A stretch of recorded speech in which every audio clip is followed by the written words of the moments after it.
Yo, yo, yo, it's your boy Team Skull Grunt A. And I'm Team Skull Grunt B. Team Skull, represent. We can't pay the rent. Had a lot of fun, but our youth was misspent. Boop. All right, we have quite the treat for you here in round 5. Thank you for joining us here at Battle Factory VGC in the 2018 Charlotte Regionals. We have Stephen Mia and David Mancuso. This is both players are 4-0, and I wasn't expecting such a top match here in round 5. Yeah, I mean every match that we've commentated so far has been a prime time showing.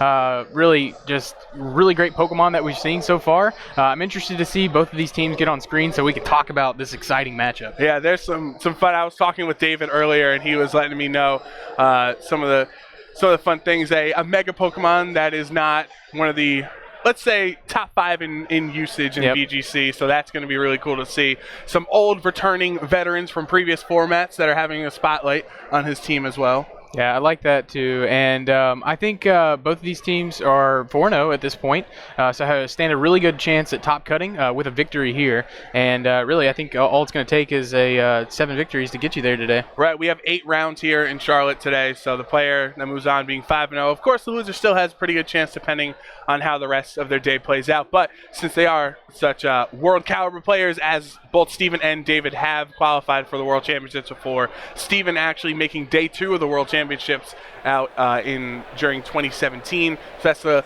quality of player we have for you here in round 5. David Mancuso has a team of Tapu Koko, Kartana, Porygon 2, Heatran, Gyarados, and Lander Asterion, as Steven Mia is rocking a team with Tapu Koko, Incineroar, Metagross, Porygon 2, Araquanid, and Landorus. Yeah, I like the double Intimidate options on David's team. On Steven Mia's side, he's got 4 physical Pokemon, barring a special Landorus surprise. So I think for Steven, the key to victory is going to make sure that I don't keep getting worn down by Intimidate. Araquanid has the Water Bubble, but it's got pretty low physical attack stats, so it's definitely not going to appreciate the double Intimidate there. Yeah, that's always the tough part with Araquanid. When it's at full power, it really does provide a lot to the team. Also, depending on the set, if it's more aggressive or defensive, more bulky. But I have heard that there's quite a few Araquanid here in Charlotte, so it's nice that we finally get to see one of these water bugs on stream. Yeah, I'm a big fan of the Spicy Spider myself. And you talked about throwbacks. The Heatran, definitely a throwback to the 16 format. Can't wait to see that. Yeah, and it was part of that very popular Worlds winning team in 2015 as well. That was back before Metagross had Stomping Tantrum, which definitely hurts some of Heatran's viability. But that's also a Pokemon where do you run Choice Scarf? Do you run, Shukaberry to handle a ground type? We're going to have to find out. And there is the Porygon 2 lead with Tapu Koko for David on the bottom of your screen. And the top of the screen is Steven Mia with the Tapu Koko of his own. And, hey, there's the Metagross. Yep, I think Steven forced to bring out one of his special attackers as a lead so that double Intimidate doesn't just help David step on the gas pedal turn 1. And then for David, we see his version of Speed Control, which is going to be that Porygon 2. So potentially going for the Trick Room here. Steven would have to double up into that Porygon 2 to pick up the knockout. And I think really with the Porygon 2 on Steven's side as well, he probably doesn't mind the Trick Room going up here whatsoever. Now, I have faced Steven in many local events, and he is one who does not shy away from throwing off a Z move on the first turn. So I know he is a very aggressive player, and I appreciate his play style for that. I don't know if that's what we're going to see here. As of right now, David's Tapu Koko protects. Steven will protect and not Mega Evolve. And a Sky Drop from Steven's Tapu Koko into the Protect, though. Yeah, and the Sky Drop, it doesn't really necessarily give away the item, but Sky Drop really popular on those Assault Vest variant Tapu Kokos. So even if David's Tapu Koko had the Electrium Z and decided to go for a really powerful Gigabolt Havoc into that Tapu Koko to try to knock it out, even though it's resisted, it's not going to happen with that Assault Vest there. Metagross protecting because it doesn't want to take that Gigabolt Havoc either. So I think David's still in a strong position here. He can opt to go for the Trick Room again on this turn. Metagross worried about what can be coming its way as it will switch out, and Steven bringing in his own Porygon 2, a download boost of its attack, so unless it's physical, not going to matter. David's Tapu Koko attacks first with Thunderbolt, Life Orb, so it does extra damage, and Steven with Nature's Madness, it misses, so it doesn't.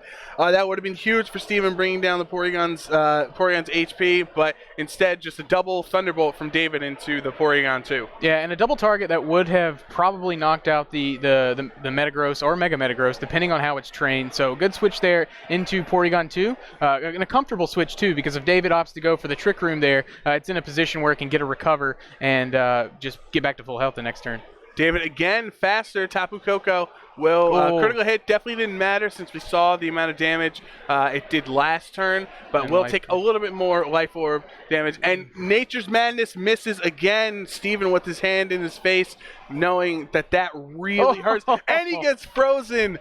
Oh man, that's just really rough. Misses 2 Nature's Madness and has a 10% chance of being frozen. So this Tapu Koko is really must have ate way too much during the lunch break, because it is not contributing to the team right now. Yeah, and interesting enough, we've seen David's Tapu Koko move faster than Steven's Tapu Koko twice in a row. So potentially indicating that David's Tapu Koko is a little bit faster. That, or the fact that David's really lucky in winning those speed ties early on. Metagross is going to have to pick up the work for Steven's side to get back into this game, though. And Metagross will finally Mega Evolve here. I think Steven was worried. He didn't want to Intimidate to come in after Mega Evolved, after it lost his clear body ability. But he just has to go for the damage output now, so he has no choice but to Mega Evolve. Tapu Koko does unthaw, and finally, 3rd time's the charm. Nature's Madness into Porygon 2 will take down half of its HP, and Mega Metagross with an Iron Head into Porygon 2. Not enough. Does bring Porygon down to the red, but Metagross is going to have to take a Thunderbolt here in electric terrain, which is almost 50% damage. Yeah, and good luck there for Steven being able to thaw out. You never want to see a battle come down to a freeze early on in the game. And a good double target from Steven's side into that Porygon 2. Had he been able to get the flinch, he would have been in a position to get a nice knockout next turn. As we see the Metagross going for the Protect here, going to scout for what David wants to go for. Steven's Tapu Koko going for an Electro Web, so not quite picking up the knockout on the Porygon 2. That is a bulky Porygon 2, and that's going to drop the speed of both of David's Pokemon 1 stage. Porygon 2, since it survived that Electro Web, is going to be able to hit the recover here and get some health back. And now David's still in a strong position here. He's got the speed disadvantage. Now Metagross is outspeeding the Tapu Koko on David's side. Yeah, and that Porygon 2, it's such a pesky Pokemon. Seeing how little the Iron Head even does from the previous turn to it, surviving with 6 HP, getting recovered up, that just shows that David has no intention of his Porygon 2 leaving the field at any point. But Steven has his Tapu Koko switch out here into Araquanid. So first sign of Araquanid in Charlotte. That is gigantic. Oh, man, if that spider was in my house, I would move. Metagross with a stopping tantrum knocks out Tapu Koko. And now it's down to Porygon, which will set up a Trick Room, which is perfect for Araquanid. Yeah, and that is a gigantic spider, and I've been to Australia once, and I won't go back again because those spiders exist in real life in Australia. So that's why I will live in the United States for the rest of my life, as we see the Gyarados switch in here on David's side. Yeah, Gyarados is a Pokemon, another Intimidator, obviously not Landorus or Incineroar, so it's not as common, but once it Mega Evolves, where Gyarados is David's only option on the team to Mega Evolve, so we can assume that is Mega Gyarados, it loses that Intimidate ability, but it is not 4 times weak to Electric anymore, so it can go for it's under Trick Room now, so no need for a Dragon Dance, just go for a super effective crunch into Metagross. Yeah, and it's interesting too, if it does Mega Evolve, it's now weak to Araquanid if it has a bug move. So you really have to pick and choose here. Do I want to potentially lose to a Tapu Koko? Do I want to potentially lose to this giant spider that's on the screen? Yeah, that is what's really cool with certain Mega Pokemon that change their typing after they Mega Evolve. Porygon 2 finally switching out for David into Kartana as the Araquanid has a liquidation into Gyarados. David deciding not to Mega Evolve there. Ineffective attack. Crunch doesn't knock out the Metagross, and a Metagross with Iron Head in retaliation does a little bit, but the reason Metagross survived is because Crunch didn't have the same type attack bonus that it would have if he was Mega. Yep, that is true, and I think David playing things a little bit safely. If he had Mega Evolved, he would have potentially got a bug move from the Arachnid into its slot. So really picking and choosing, just saying, you know what, I'll go for the defense drop chance by not going Mega, and I'll live with that. Yeah, it could have worked out, but Metagross is also pretty slow right now since we are under Trick Room, so Gyarados outspeeds it. As we saw, Kartana, the slowest thing on the field, it's usually used to attacking first. Yeah, it's definitely an interesting Kartana as we see the Gyarados switch out here. Into Porygon 2, so it's going to switch out.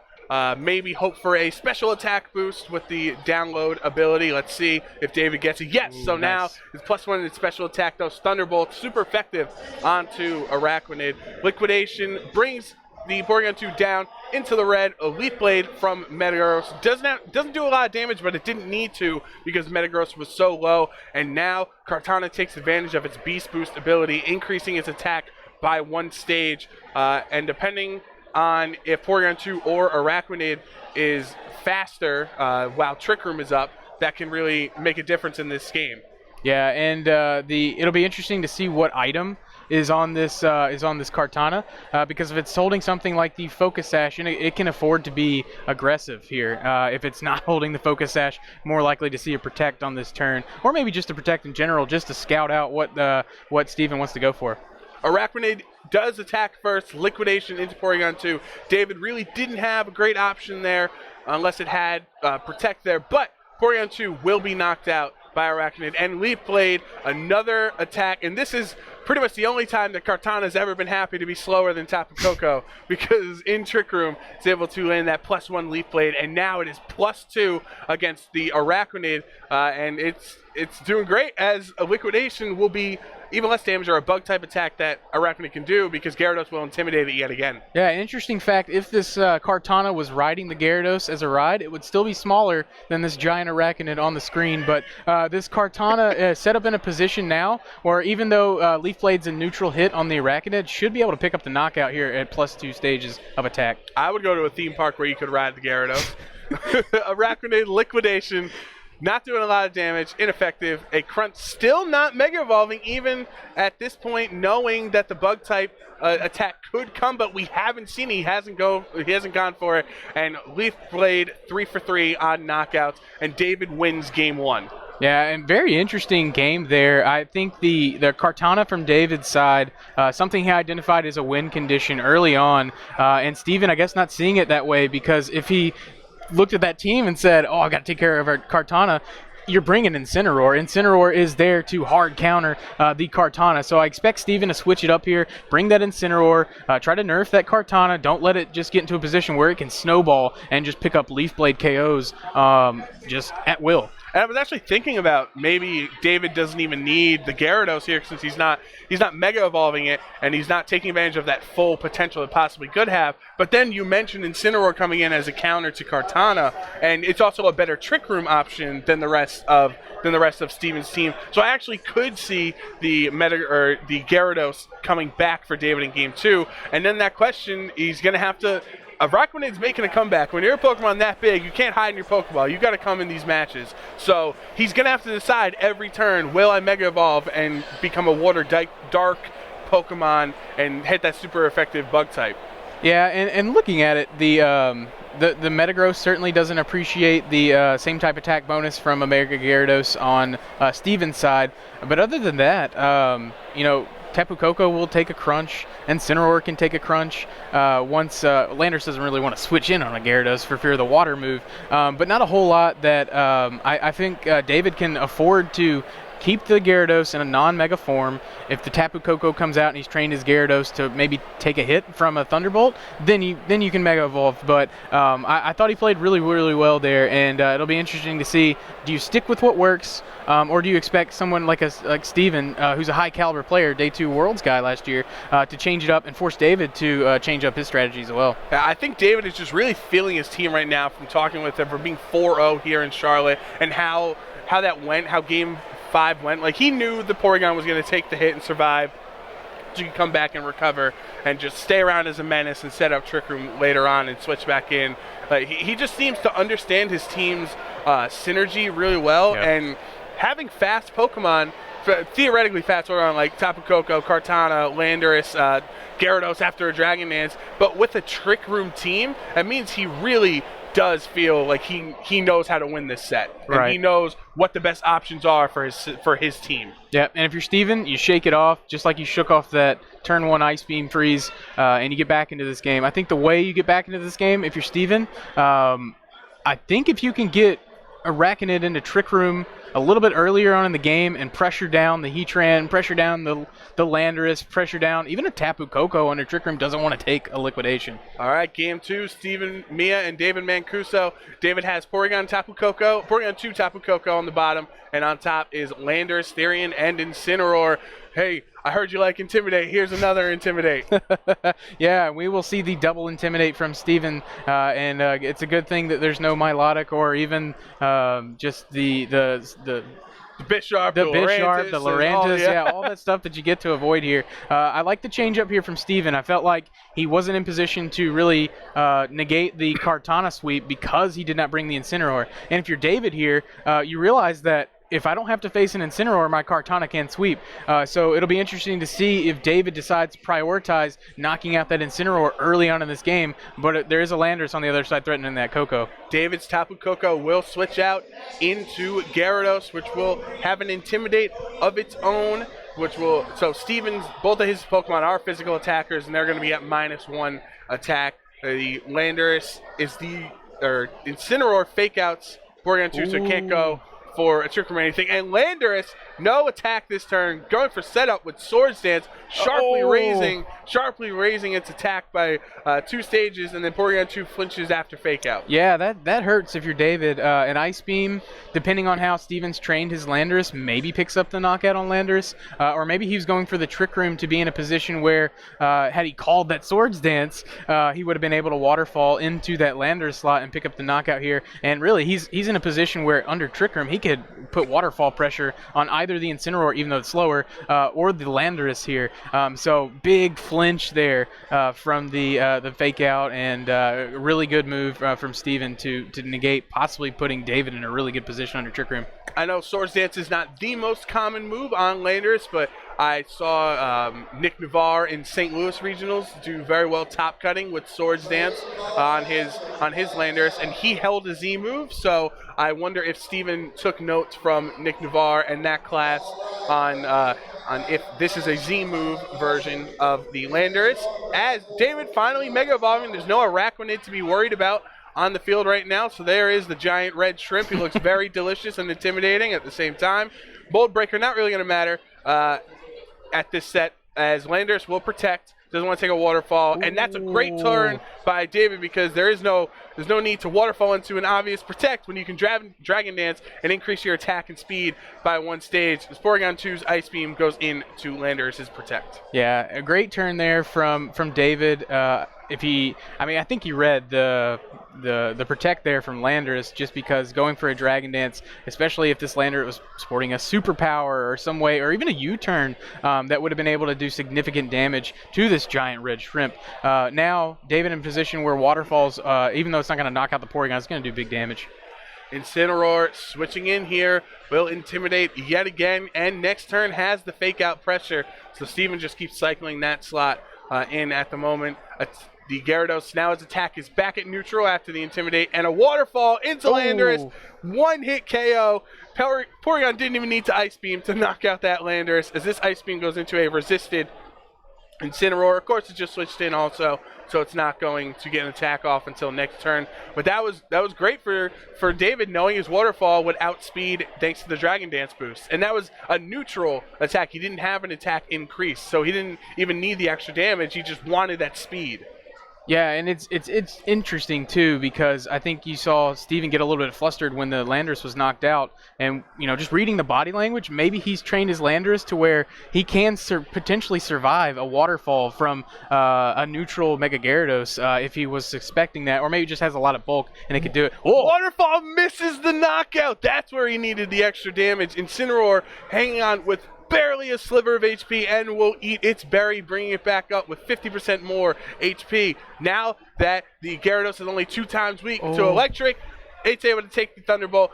Incineroar also was flinched. Waterfall has a chance to flinch. It's not just Rock Slide here in VGC. You got Waterfall to worry about too. So a clutch survival, unfortunately not able to cash in because of the flinch. And usually we're used to seeing the Rock Slide be the flinch move of choice, but Waterfall has its merits too as well.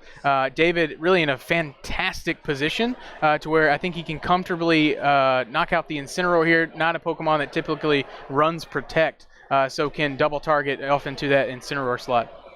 Incineroar switching out into Araquanid here. Can Steven use that gigantic spider to his advantage in Game 2 and force a Game 3? Waterfall, wow, that does a good amount considering it is resisted, but a Thunderbolt into Araquanid, super effective, brings it down to around 30%, or close enough, actually, 25 for it to activate its Figgy Berry, going back up to around 75%. And Porygon 2 for Steven will Trick Room, saying Araquanid can take advantage of my Trick Room, and your Gyarados is very fast after the Dragon Dance. Yeah, and this is Mega Gyarados now, so if that Araquanid is packing a bug move, we should be seeing it right here, being able to knock out the Gyarados, because Liquidation is definitely not going to be enough to knock out the Gyarados. Without that electric terrain, depending on how offensive the opposing Porygon 2 is on Steven's side, Thunderbolt might not even be enough. So I think we see a coverage target from the Araquanid into the Gyarados, while Porygon 2 targets down the opposing Porygon 2. David's Gyarados will switch out into Tapu Koko. So Koko is going to activate its Electric Surge ability, setting up the electric terrain, which boosts all electric type attacks. Porygon 2 has access to electric type attack in Thunderbolt, and that is what David goes for into Araquanid. Not enough for a knockout last time, and same thing this time as Steven undoes his Trick Room as the dimensions turn to normal. But he's the one that set up Trick Room last turn. Yeah, if I think for everybody that's played Trick Room at some point in your life, you have that inner thought of, do I Trick Room the Trick Room to reverse the Trick Room? Right, so he thought David was going to Trick Room. Yeah, I mean, it's just one of those things that once it gets in your head, the idea seems so great, and you can get in the habit of accidentally reversing your own Trick Room. Araquanid will protect, can attack since it's the slowest Pokemon on the field. Tapu Koko goes for a Dazzling Gleam. Remember, this is Life Orb, so that is really not too much considering that's Life Orb Koko. Ice Beam from Porygon 2 said, hey, can I get a freeze this time? No, it doesn't look like it, but David's Porygon 2 will recover and go up to pretty much full HP. Yeah. Or exactly full HP. Yeah, and now if Steven's going to go for the Trick Room, he's going to have to get a double protect here with the Araquanid. Doesn't want to switch in Incineroar and take a Thunderbolt in this electric terrain. So I think if you're Steven, you probably have to try for the double protect just to get in Trick Room, just to start sweeping with that giant spider. And if you're David, I think you just you make sure you target into the Araquanid slot here. Araquanid went for the double protect, but was unsuccessful. Thunderbolt from Koko into Porygon 2 brings it down to half and has the paralysis, so it has a chance of not attacking this turn, and that is exactly what happens. That's heartbreaking for Steven, knowing that he could have potentially got another Ice Beam off, as David's Porygon 2 will knock out this Araquanid. I'm sad to see it go, but I'm excited not to see it anymore. Yeah, that is a spooky spider that is now off the field, and we'll see Intimidate. It was also my most difficult Alolan trial. Oh yeah, in Ultra Sun, Ultra Moon, I had a huge problem with Araquanid. Yeah, those boosts. That thing is definitely a pain. Especially no love lost for Steven, let me tell you. Yeah, especially when you have a wishy-washy trying to helping hand. Oh, June, I don't even want to get into it. So the match is forfeited. Congratulations to David Mancuso winning his round 5 set 2-0, and that it's tough because it looked like David had a nice matchup with his Gyarados.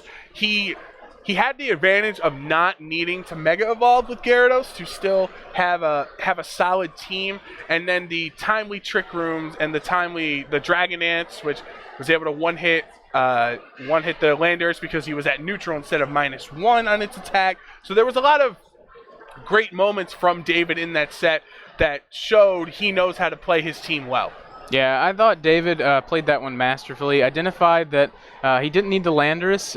He could bring Gyarados as the Intimidate option, and I think he really neutralized that Arachnid being able to get in Trick Room and do what Arachnid does in Trick Room, which is fire off super powerful liquidations. So because of that, because of how David prevented that from happening, he was in a position where he controlled the board pretty much the entire first 2 games.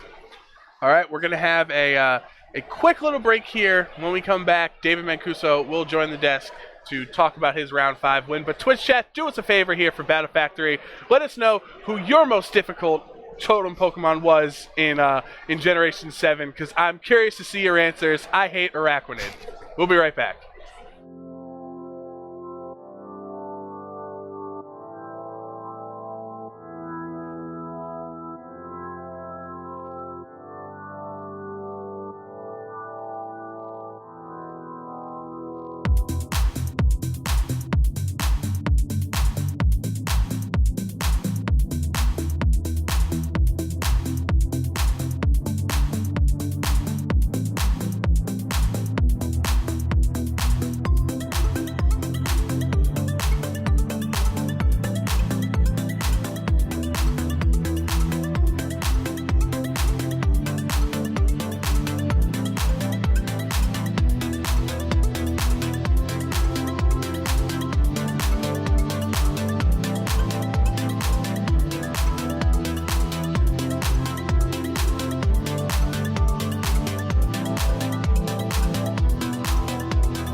What is up, folks? Welcome back, round 5 winner, David Mancuso. How you doing, David? I'm doing fine. How about you? I'm doing all right. I'm going to tell you a little about your team. You have some interesting choices there. You have one of my favorite Pokemon in Cortana, but also that Mega Gyarados, which we have not seen today. The team itself was based off of Alex Gomez's team that he got top 4 at, I want to say Leipzig. I can't pronounce it. My apologies. It was a European regional.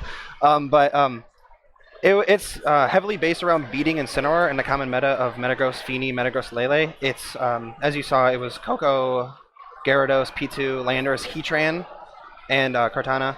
It was, and how am I going to say this? The Gyarados itself is very strong in the idea that it can OHKO, as you saw on stream as well, that it can OHKO what seemed to be a bulkier Landorus at neutral, just due to its high base attack and having a powerful stab. And also, it can literally wall any of Incineroar's main stabs, and also beats things like Aegislash, potential Defiant users like Bisharp. And it just functions well, and P2 Kartana has won every single US regional, so obviously there was a lot of influence for that. Yeah, I know that we talked about before the set, or before we did the interview here, that that last set was a little bit hacksy, but yeah. How do you feel about your play today throughout the course of the entire day? My play, I feel like, has been relatively strong. I feel like I've outplayed my opponents in certain matches, certain rounds, certain games, and even though I had a lot of RNG on my side, which I want to apologize to Steven for, because that is no way one person should lose, and I feel horrible. But sadly, that's how it came to be. But I felt like I was playing well, even with the RNG factored into it. He was playing fantastically. Like I had no complaints on any of the turns he was making. Game 2, when he put himself into Trick Room, and I had my P2 Koko, and he predicted me to reverse Trick Room, so he Trick Roomed, and I switched my Gyarados out in Koko and T-Bolted, so I can get as much damage on the Arachnid as possible. Because my main goal was to knock out Arachnid, so Koko can just obliterate the rest of his team, as well as Kartana in the back, which was for Incineroar. If I could just maintain pressure of having speed control, making sure Trick Room's not up, I can just kill the Incineroar. I can also just chunk. I can kill the Incineroar with, feint the Incineroar, my apologies, with Kartana Sacred Sword, and I can also just Sacred Sword the P2 and get loads of damage off. Yeah, so it seems like it's a pretty, interesting set, but, it happens sometimes. Hacks is part of the game, but playing really, really well today. How are you enjoying Charlotte itself? Well, considering I come from Northeast Ohio near Cleveland, it's I'm in the middle of the snow belt, so there's like 2 feet of snow in my backyard due to drift and constant drift. And I'm fine with being in 70-degree weather. and just not having snow. It feels so good, and Charlotte's a beautiful place. Yeah, as a New Yorker, I know it's like I had snow the last like 2 weeks too. It's like it's a nightmare. But It's horrible. David Mancuso now 5-0. Yes, 5-0. Absolutely 5-0 with David Mancuso. We'll be back with round 6 relatively soon. But thank you so much, guys, for watching, and we'll be right back.